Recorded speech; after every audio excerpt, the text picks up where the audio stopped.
So I was just mindlessly doom scrolling on Twitter the other night when I saw this tweet from Kenny.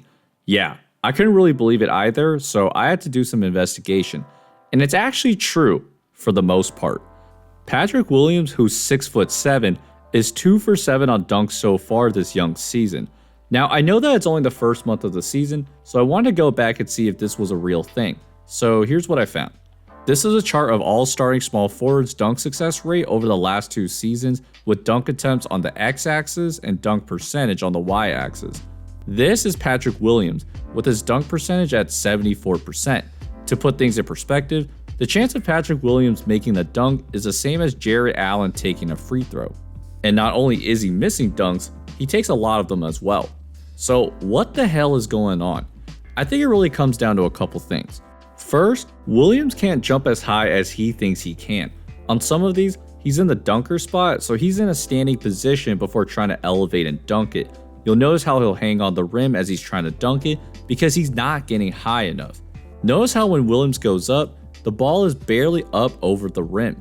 And because he starts his jump farther out, now he's trying to reach the rim and ends up extending too much. In addition, Williams can be bothered when someone's trying to contest him. He might already be in the air when the defender's just starting their leap, which is enough for him to lose the ball. Even on this one where he reverse dunks this, his body's moving away from the rim and he barely gets the ball over for the dunk. Williams has a good sense of positioning himself to find these opportunities, but when you have someone taller than him trying to contest, you can see how that's going to be a problem. The issue is, he thinks that he can outjump these defenders. So while some of these attempts count as dunks, they probably shouldn't have even been attempted in the first place. Here, Williams does a great job cutting from the double team, but he starts his windup away from the restricted area and barely gets any lift on his dunk attempt.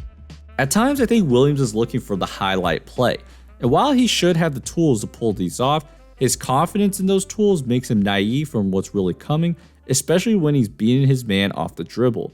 As he's driving, he doesn't see Siakam coming from his side, so he tries to challenge and gets denied. On this one, he drives off the catch, and Markkanen is there really early, but Williams still tries to go over him, and you know the result. So Williams doesn't have any problem getting to the rim, but he's impatient. The only ways these possessions turn into dunks is if he can either get around his defender or jump right over them. More often than not, he doesn't try to move around his defenders, so they can time their jump, and the only way you can compensate for that is by having a really explosive leap. I respect the fearlessness, but he's also just missing open guys by trying an improbable feat. And I know he's technically trying a more efficient shot, but it's not actually a good shot because he doesn't have the vertical to fly over these guys. The ones that confuse me the most is when he has running start and open space, but still misses the dunk. At first glance, it really does look like there's no explanation besides that he just can't make dunks, but there's something there. While Williams has big hands, he has trouble adjusting himself and the ball when there's resistance. He's driving to his left, but with Capella there, now he's got to switch back to his right, and he's pushing the ball forward instead of down. Here's another one where he explodes really well initially, but he can't get high enough, so now he has to push the ball forward again, which is why the ball's hitting the back of the rim. A lot of this has to do with his inability to get higher, and at times I wonder if it gets in his head when a defender's coming. He does a great job blocking Brandon Ingram and has a clear lane ahead, but with Herb Jones behind, his presence does just enough to make him lose the ball. Now, Williams is not a chump athlete by any means.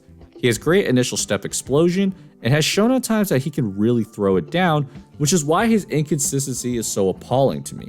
If you notice from these clips, Williams is actually a pretty good cutter, which explains why his dunk attempts are so high. He puts himself in a good position to get behind the defense, but on a lot of these makes, the center is usually pulled out because of Nikola Vucevic's shooting threat. Williams knows that most defenders are more worried about Zach LaVine and Vooch, so there's plenty of opportunities to get behind the defense. The Bulls have used Williams as a screener with Vooch at the three-point line, and he's been pretty good in these spots at just slipping the screens and going to the rim. I personally think that this is a really good setup because it gives Chicago another pick and roll option, and the paint's usually wide open. The other thing he's done occasionally is to navigate around players before dunking it because it just gives him a much clearer lane to finish. He's relatively shifty for someone his size and can handle the ball at times as well. But overall, while Williams does struggle to dunk the ball, I actually think that there's a pretty simple fix.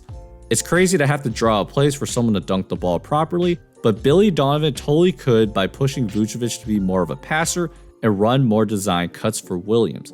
But more importantly, Patrick Williams just needs to realize that he's not as explosive as his peers compared to his in college. He came into the league advertised as a really explosive athlete and has shown that in stretches, but he's definitely nowhere close as explosive as someone like Westbrook or D Rose. So he just needs to pick his spots and do most of his work moving around his defenders on the ground instead of over them in the air. The point of this video is, if you're a team playing the Bulls and you see Patrick Williams driving, don't give up, because there's always a chance that a little bit of defense is what it takes for him to mess up. So, hope you guys enjoyed this video. If you'd like to support this channel, check out these links here. As always, like and subscribe, and I'll see you guys next time. Peace.